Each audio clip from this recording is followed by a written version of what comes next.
President Trump picking fights and redefining what constitutes a threat. CNN's political analyst John Avlon has a reality check for us. John? Always, Erica. So the same day this week, President Trump attacked the Federal Reserve Bank and defended a foreign government whose inner circle may have murdered a Washington Post columnist. It's worth saying that none of this is normal, but it's easy to fall into the trap of normalization with this president. The reality distortion field is strong with this one. So let's put the president's comments in the context of his own past attacks. First, let's look at what the president's currently calling his biggest threat. My biggest threat is the Fed, because the Fed is raising rates too fast, and it's independent, so I don't speak to him. Now, this is head-smacking because presidential respect for the independence of the Fed is a basic tradition respected by both parties.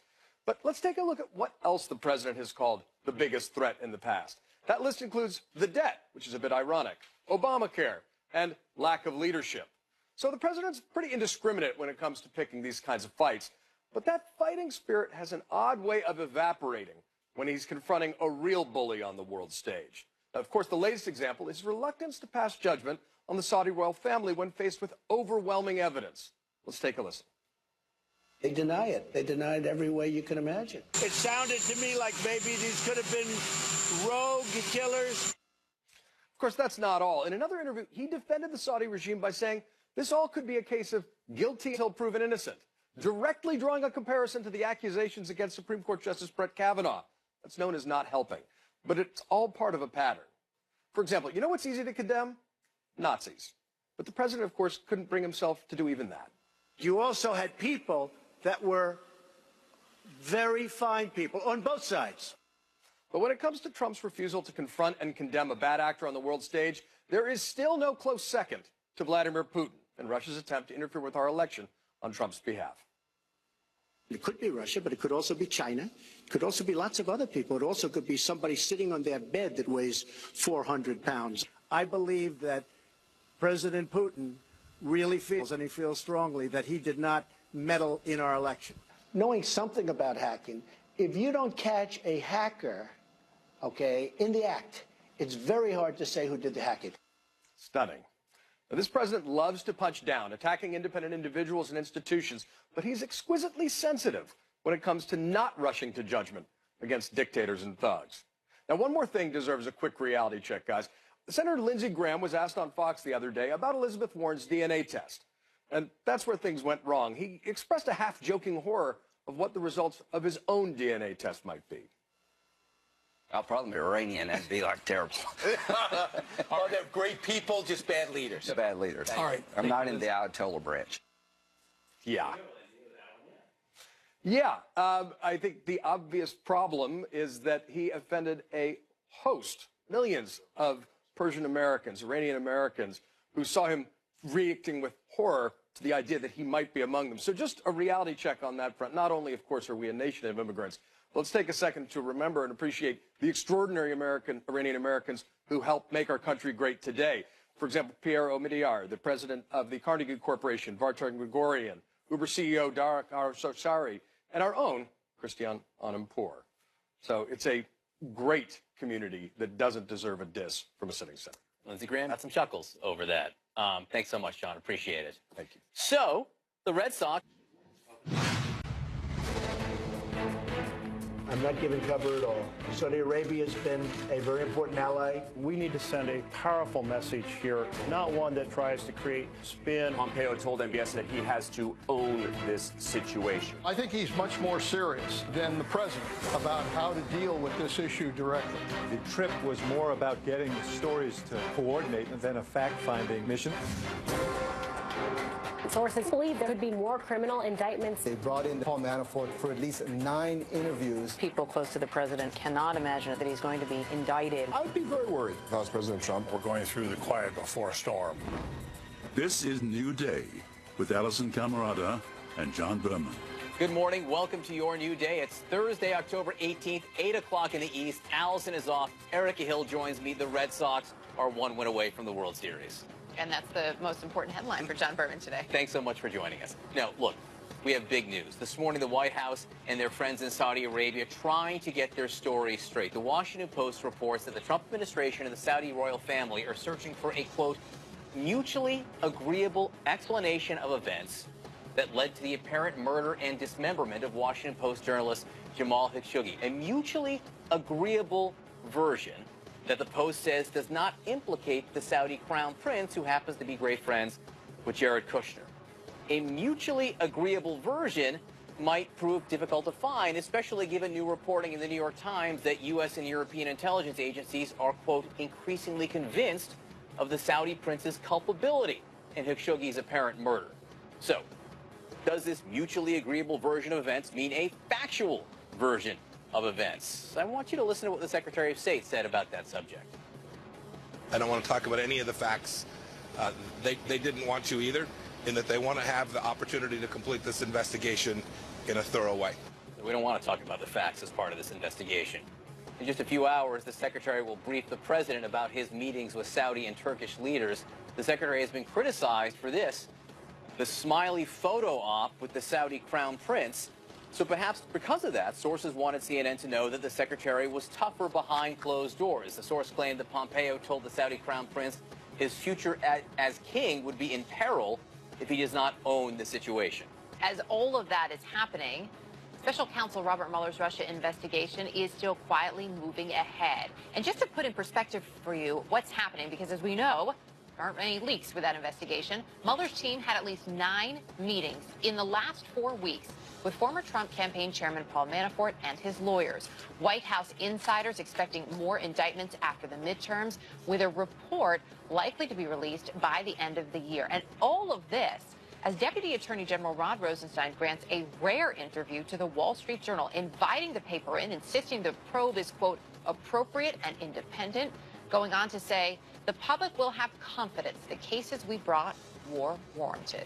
Joining us now, CNN political director David Chalian, CNN chief legal analyst and former federal prosecutor Jeffrey Toobin, and CNN White House correspondent Abby Phillip. As we're looking at all of this, and Abby, I do want to start with you because so much of what is happening behind you there at the White House as the sun rises is going to dictate a lot of what happens today. We're now 2 hours away from this meeting between Secretary Pompeo and the president with this stunning reporting that the U.S. and Saudi Arabia are essentially trying to figure out what the story should be to put out there publicly, Abby.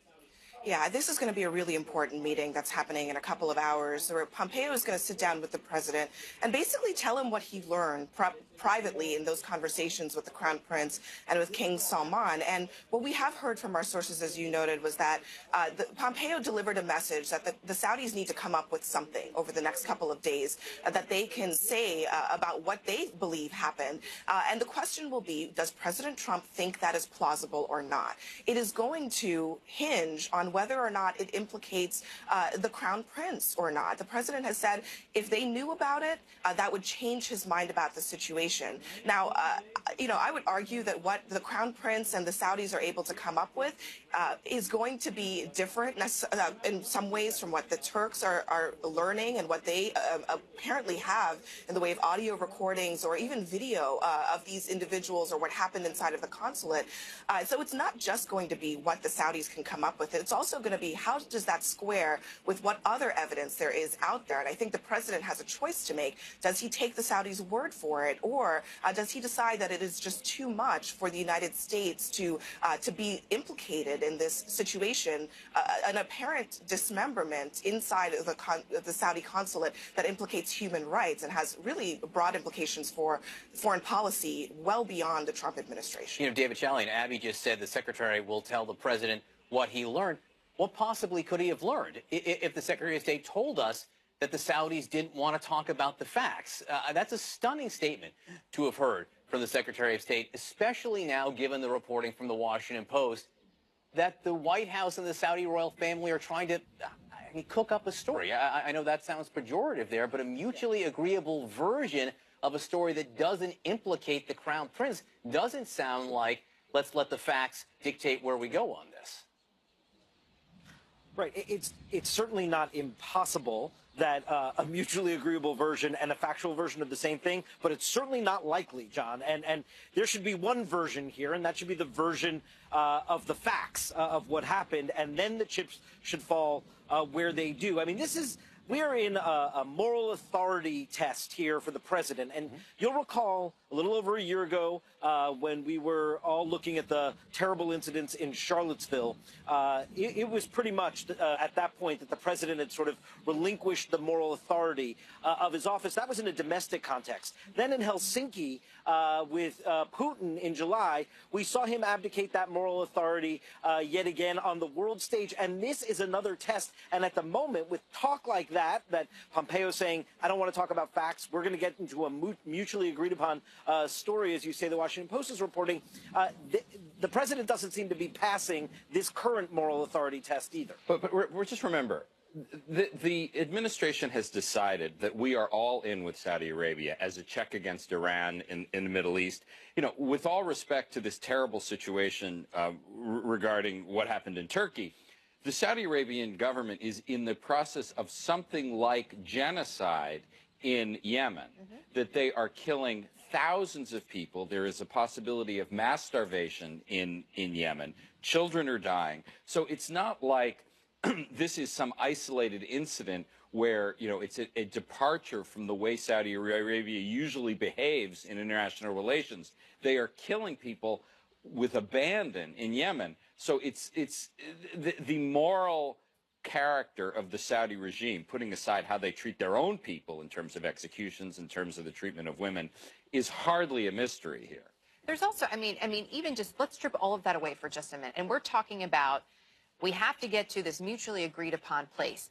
This was 16 days ago that Jamal Khashoggi walked into that embassy and never came out. So for 16 days, they've been trying to figure out what the facts are and what we do on this. I mean, it's also, you know, there's so much that's been happening for such a long time, as Jeffrey points out, that has not been checked, right? That has not, but they have not been called out on, perhaps in as forceful a way, at least not in this country.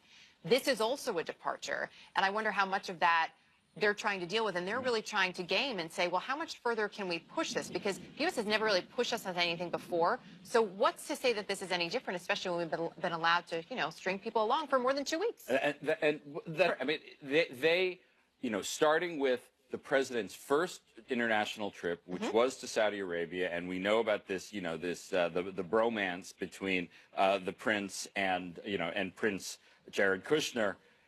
They, you know, this is American foreign policy in Saudi Arabia. We are all in with them. We are now discovering the implications of being all in with a regime that has absolutely no respect for human rights. Hey, Abby, where's Jared Kushner on this? Because I thought Jared Kushner was really good friends. Witness protection program, I think. But seriously, I mean, Jared Kushner is supposed to be the crown prince whisperer, the guy who has his ear. You would think that he would be the face of the administration's pressure campaign on the Saudis. Well, he's falling back. He's fading into the background, at least as far as we can tell publicly, and that's intentional. He wants to step back because there's an understanding on his part and also within the White House that it would be damaging for it to be seen that Jared Kushner was back-channeling with MBS on this situation. In the early days of this story, you know, one of the first things we learned was that the Crown Prince had actually called Jared Kushner to talk to him about the situation, to sort of pre-spin the Saudi perspective on this. And on the line was not just Jared Kushner, but National Security Advisor John Bolton, a sign early on in this administration that they understood it would be damaging for the Saudis to believe that they could back-channel their way out of this, and that this was a very serious situation. At the same time, you know, people around Kushner are saying he's still involved privately. He's still trying to push the Saudis towards something, but publicly, you know, he flew up to New York this week. He wasn't even in the White House at some key moments during this. He did not go to Saudi Arabia with Mike Pompeo, and he's let the State Department take the lead on this because there is a perception problem in this White House when it comes to Jared Kushner, who, as everyone notes, does not have expertise in this issue, using a friendship approach to dealing with what is really a foreign policy crisis. I do want to shift gears quickly before we end this. And David, I want to get your take on this. As we're looking at all of this play out, there is this new reporting that we have from our team about 9 meetings for Paul Manafort and his attorneys over the past just 4 weeks. It's only been 4 weeks since that guilty plea with Mueller's team. We're also learning a little bit from Rod Rosenstein, who gave this somewhat remarkable interview to the Wall Street Journal, talking about the investigation, that it was appropriate, that people will basically understand and see why they did everything when it comes out. David, politically speaking, what does that do at this point to do that interview and have it come out right now? Yeah, it is a very odd moment in the Rosenstein-Trump relationship because clearly there was a big rift, obviously, and then there was sort of a patching together, at least for the short term. I don't think anybody thinks Rod Rosenstein is part of this administration looking in the long term here. But those words, Erica, I mean, appropriate and independent, and that the American people are going to have full confidence. It is the antithesis of everything President Trump has been trying to do as it relates to the Mueller investigation. That's not a witch hunt. That's not a hoax. That's not, you can't believe anything Mueller's going to say because I've been hammering away at him for a year and longer. This is the exact words. If Donald Trump could dream up how he doesn't want the Mueller probe perceived, Rod Rosenstein exactly gave him those words in the Wall Street Journal interview. Jeffrey, you're either grunting or smirking in approval, I think? Well, I know. As usual, my younger identical twin, David Chalian, is exactly right. It is completely the opposite of what the president has been saying.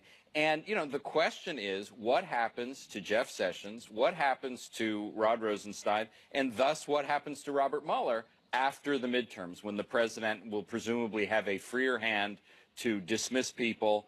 And I think Sessions is gone for sure. The president has all but said that. And, under the structure of the special counsel, Rosenstein is the superior, but only because the attorney general is recused.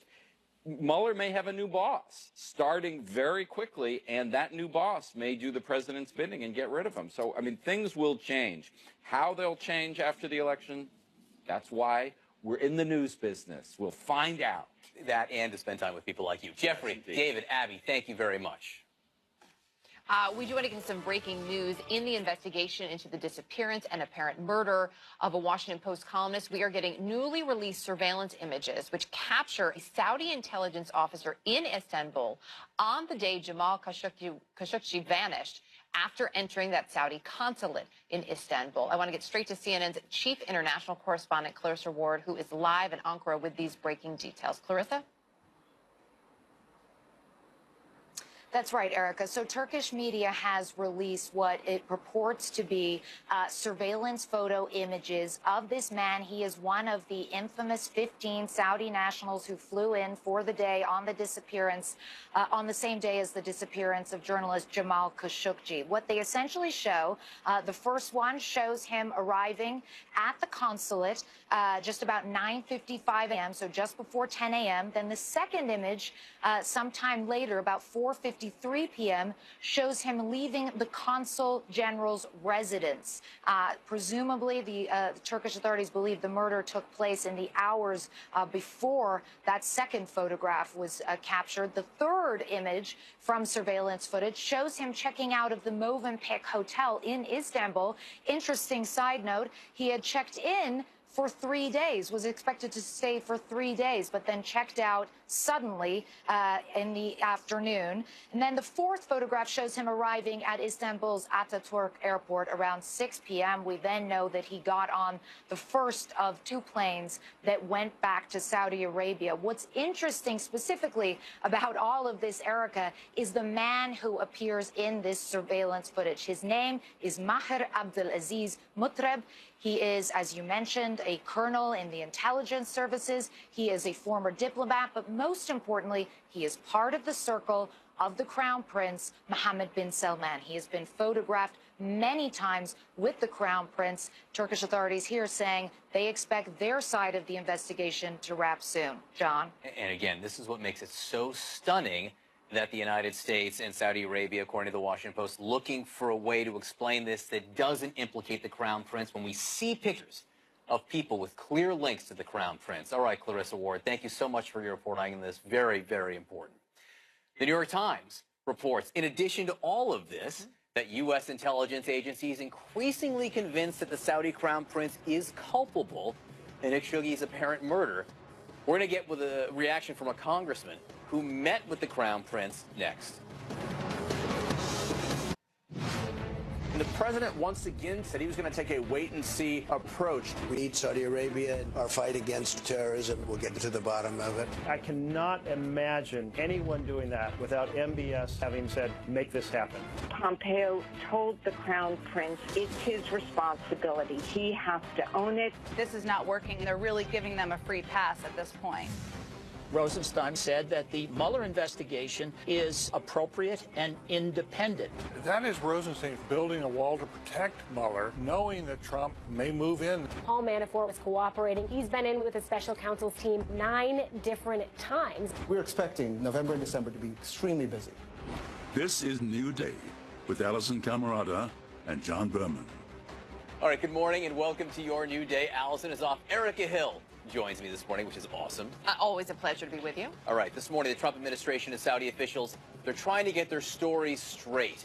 The Washington Post reports they're working on, listen to this, a mutually agreeable explanation for the apparent death of journalist Jamal Khashoggi. In other words, they're trying to explain away a murder.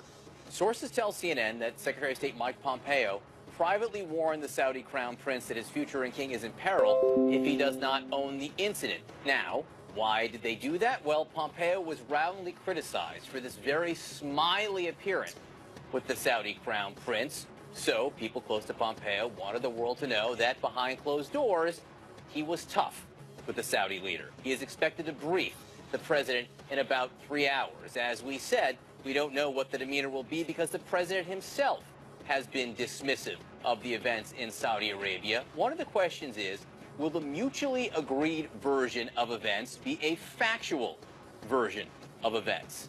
This is what the secretary told reporters last night. I don't want to talk about any of the facts.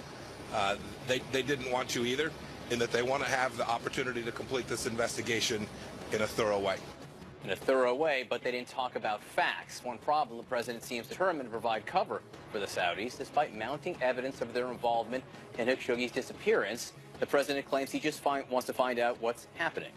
All of this going on as Special Counsel Robert Mueller is continuing his investigation. We know that there have not been leaks out of that investigation, very quiet, but plenty of activity, especially as we near the midterms. His team, we're learning, has had at least 9 meetings in the past 4 weeks with former Trump campaign chairman Paul Manafort and his lawyers. White House insiders expecting more indictments after the midterms. A final report, some say, could be released by the end of the year. Deputy Attorney General Rod Rosenstein, meantime, granting a rare interview to the Wall Street Journal, insisting the probe is, in his words, appropriate and independent, and going on to say the public will have confidence that the cases we brought were warranted.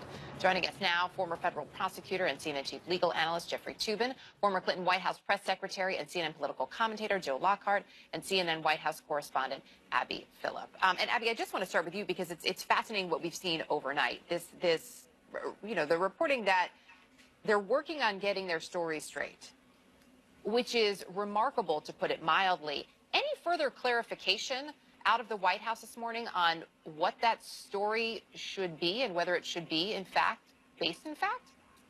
Well, what we already know is that President Trump has one thing that he's said is his maybe his line in the sand, which is that if the Crown Prince and King Salman knew in advance that this was going to happen to Jamal Khashoggi in the embassy, that would be different for him than some other scenario, perhaps, in which there were rogue killers or people who went off the reservation and did this without their foreknowledge.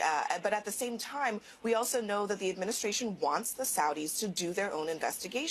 There are a lot of people who call into question that very premise, the idea that the Saudis could even investigate themselves in even a most basic fashion. So it suggests that the administration still wants the Saudis to take the lead on this, to figure out their own story before making a determination. And some of what President Trump is going to be deliberating on in the next couple of days is whether or not the explanation that the Saudis come up with is plausible, whether it will fly in the global community and domestic domestically for this president, and it's not clear that it will. There is already evidence that no one believes that the Saudis could possibly have not had knowledge of what was going to happen in their consulate that day. So the bar is pretty high, I think, for the administration to find that, plausible, mutually agreeable explanation that would not make them look like they're complicit in perhaps a cover-up. Hey, Jeffrey, the language in the Washington Post is flat out stunning. A mutually agreeable version of events. When you juxtapose that sentence from the Post with what we heard out loud from the U.S. Secretary of State, which was, we didn't talk about the facts. They didn't want to talk about the facts. We're not going to talk about the facts, but we want to come up with a story? Right, exactly. I mean, look, what clearly this is heading towards is some sort of explanation, as Abby suggested, that this group did something in the consulate in Turkey that was unauthorized by MBS, by the prince, that they are going to come up with some sort of explanation that this was an unauthorized activity, and the Americans and the Saudis will agree this was terribly unfortunate. This hit team, did a very regrettable thing, but they are determined to keep MBS off of the level of responsibility and continue the relationship as before. Well, we should also point out, too, just in terms of what we've heard from the president in this AP interview, when he talks about it, he says, and I'm quoting here, when I spoke to the father, meaning King Salman, it just sounded to me like he felt he did not do it. So that's also where we're at, right? I mean, we had this phone call. We knew how the president felt about that phone call afterwards in terms of, well, he denied it. He denied it very strongly. Well, the president, as we all know, has this pattern of agreeing with autocrats when they deny wrongdoing, whether it's Putin, whether it's Kim Jong-un, whether it's Duarte in the Philippines. He always believes autocrats when they say they don't believe. He doesn't believe women when they accuse men of sexual harassment, but he always believes autocrats. Joe Lockhart, if only there were a guy in the administration who had the ear of the Saudi crown prince, if only there were a guy with maybe his WhatsApp number, if only there were a guy with a friendship, who would party on yachts with him occasionally and set up big summits between the leaders there. Jared Kushner is supposed to be friends with the Saudi crown prince Mohammed bin Salman. He's supposed to be the type of guy who can pick up the phone and say, hey, buddy, fix this now. Or, hey, buddy, what happened? Did you order a murder? But that doesn't seem to be happening. Jared Kushner, who likes to claim credit for things, seems to be, sinking into the background on this. Well, I mean, it's pretty remarkable that Jared Kushner, with no foreign policy experience and who was bailed out of a terrible deal in New York by the Saudis, is the architect of our policy. But I think overall, we just watched this movie a few weeks ago, which is the president and his team deciding, let's decide what the result is, and then let's do an investigation that gives us that result. With Brett Kavanaugh, they had a set of facts that they wanted to prove, and then they did an investigation to do that. They're doing the same thing here. The other point I'd make is stagecraft is always important in foreign policy. Pompeo had a chance to go and say something on Saudi soil about how important this is to America and the international community. And he failed. I get that maybe he didn't want to embarrass them there. But he's been back in the United States now for, what, 24 hours? He still hasn't said anything. We have to rely on sources. Well, I don't believe sources. I don't believe that he went in there and was tough. Someone has to come out and say these things, and we're not hearing it from the Trump administration. So you're saying you don't believe he was tough. We do know that there was definitely some pushback, which is where I think some of that is coming from. Hey, we want to let you guys know that he was tough. He said that MBS had to own this after we saw all those smiling photos. But Abby, in terms of the messaging from the White House, we hear from the president. Behind the scenes, how much of a scramble, though, is there to keep these messages in line and to continue with what the president wants to put forward as this very tough stance, which, is contrary to what we're seeing? I think that what we are really seeing from this White House is slowness, not necessarily a scramble. They are trying to deal with this as slowly as possible so that they can figure out in real time how to deal with the facts as they're unfolding. I mean, as you know, it's not just what the White House wants. The Turks are also carrying out an investigation, and they're being very, very clear about what they're finding. They're saying that there is audio. They're saying in very specific terms about what the gruesome things that they alleged happened in that consulate. And the administration appears to be waiting to see what all is going to come out from what the Turkish officials are finding before making a determination determination about how to go forward. And the other thing that's happening is that as often is the case in this administration, you have officials waiting to see how President Trump responds. How is the president going to respond to the media coverage, for example, of all of this? We know from our sources earlier this week he was irritated that he felt like the administration was being blamed for this earlier this week. So media coverage factors in as much as anything else into how the president deals with this. And what you have is people like Mike Pompeo basically just trying to slow this whole thing down, put the brakes on it until President Trump can settle on how he wants to move forward, and then the administration will move into gear executing that plan. But I think it's a wait-and-see mode right now as President Trump feels out the fallout from this whole situation. Look, as Jake noted yesterday, the president's been stunningly dismissive so far of the whole thing. But in the realm of investigations, Jeffrey Toobin. Yes, sir. There's something called the Mueller investigation. Indeed, there going is. on. And our friend Evan Perez and his team, they did some really interesting reporting yesterday, which was to tell us what's been going on while we haven't been looking, but they have at federal courthouses and the like. Paul Manafort has had 9 meetings with special counsel Robert Mueller's teams. There's been all kinds of testimony taken by people close to Roger Stone. There have been people running back and forth to the courthouse clerk's office with documents.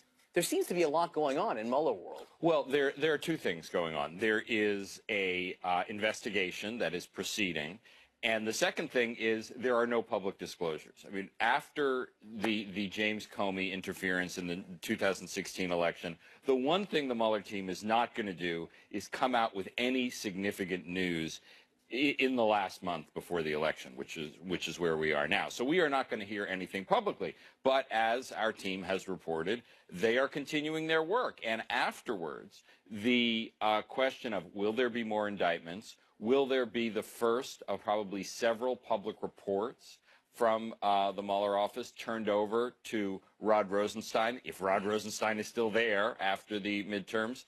That is going to be a period when we start to hear publicly again from Mueller. What does it tell you, though, that Manafort's been in there so many times? What does it tell you that Michael Cohen has been meeting with federal investigators? You know, I want to be very careful about that, John.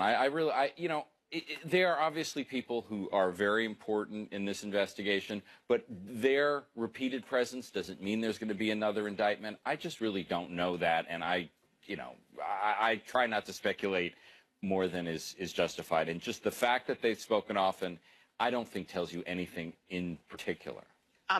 What is sort of remarkable, not even sort of, what is remarkable is this interview that Rod Rosenstein gave to the Wall Street Journal. The fact that he invited them into his office, said, come on, sit down, and in his words, told them defending the Mueller inquiry as appropriate and independent. And really, Joe, putting a very specific message out there about this investigation, which obviously runs contrary to some of what we've heard from the president. What do you make of that decision and the timing? Well, I think it's a shot across the bow to Trump that this is coming.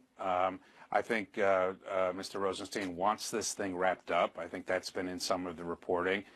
So it was a direct message that something is coming, sometime after the midterms, no one really knows, and that it is going to be the result of investigative work and Mueller's, and has Mueller's integrity attached to it, and it should stand up to the political pressure and attack that it will get. I mean, again, the remarkable thing, and Jeffrey talked about it, I think everybody, as we get ready for the Mueller report, should go back and read Jeffrey's book on the Starr investigation, because it kind of lays out how not to do it.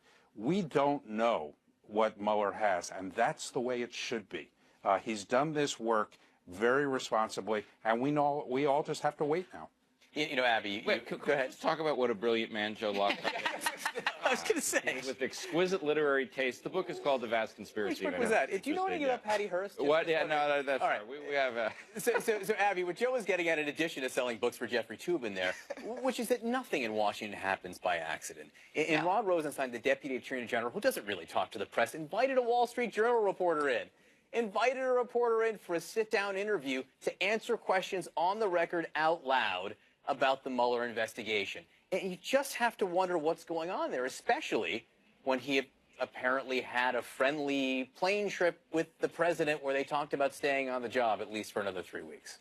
Yeah, I mean, John, you would almost be forgiven for forgetting that just a few weeks ago, we thought he might be fired on the spot. in the White House because he was allegedly discussing using the 25th Amendment to remove President Trump. So this is quite a sea change. But there is a relationship between that Wall Street Journal interview and that episode in which Rod Rosenstein wasn't sure if he would have a job or not. And it is that the president did decide not to fire him. And he did that because there is real concern that if it looks like he's trying to undermine the investigation, that could create more political problems for him, especially if after November 6th, the House flips to the Democrats. So I wouldn't be surprised if what Rod Rosenstein is trying to do is basically saying, look, I'm still in charge of this investigation. I still have confidence in it. It is still going along. And the president is not trying to fire me right now. He's also not trying to undermine the investigation by firing me or by doing other things. It's all part of an effort to kind of let everybody know that that Mueller is being allowed to work. And I think the president, despite what everybody thinks about the president wanting really to fire Mueller, wanting to undermine the investigation, I think he also gets that there could be political fallout from that, and he's trying to avoid that at the moment. Now, what happens after the election is anyone's guess, but at the moment, they want to send a signal that he's not trying to do that in a way that could potentially have political consequences for him and for his party right now. I mean, after the election is no longer an abstraction. I mean, it's 2.5 weeks away. You know, it's 20 days. Soon enough, we'll find out there. Let me read you part of what Rod Rosenstein said here.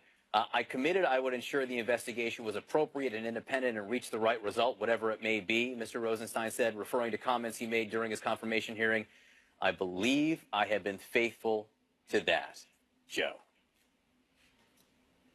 Yeah, I think, again, it was a message to Trump. And I think there may even be a message in there to Mueller, which is, OK, this has gone on long enough. Let's wrap this up. And, you know, we're just going to have to wait and see. We don't know. And you know, frankly, that is the right place to be. Tubin knows, but he's not telling us. Jeffrey Tubin, Abby Phillip, Joe Walker. I knew. Thank you very much. It's part of your next book, no doubt. It is, actually. Well played. The three of you were in cahoots, I'm realizing. Exactly. Exactly. It's funny because it's true. All right. Thank you very much. A months-long investigation reveals how the Trump family does business. Dozens of deals examined show patterns of deceptive practices. One of the reporters on the story joins us next. This is Life with Lisa Lang, Sunday night at 10 on CNN.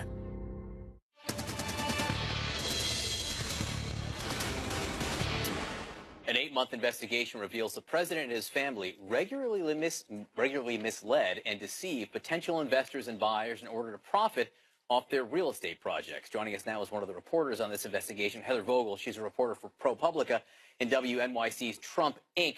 podcast. Heather, thanks so much for being with us. This is a fascinating, really interesting read. Let me just read one part of this out loud. Patterns of deceptive practices occurred in a dozen deals across the globe as the business expanded into international projects, and the Trumps often participated. One common pattern visible in more than half of those transactions was a tendency to misstate key sales numbers. What do you mean by that?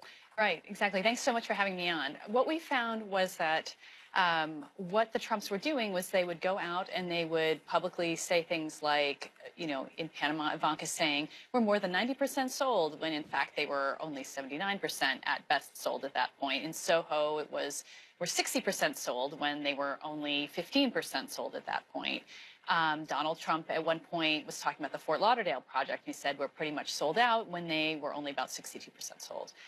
So it was, these were statements that were meant to increase the confidence of people who were considering investing or buying in the projects. They were saying things that were not true and are provably false. They were demonstrably false. Let me play you, you know, it's not like they were hiding this at all. In fact, President Trump, then just celebrity Trump, actually did some of this on The Apprentice. Let's watch this.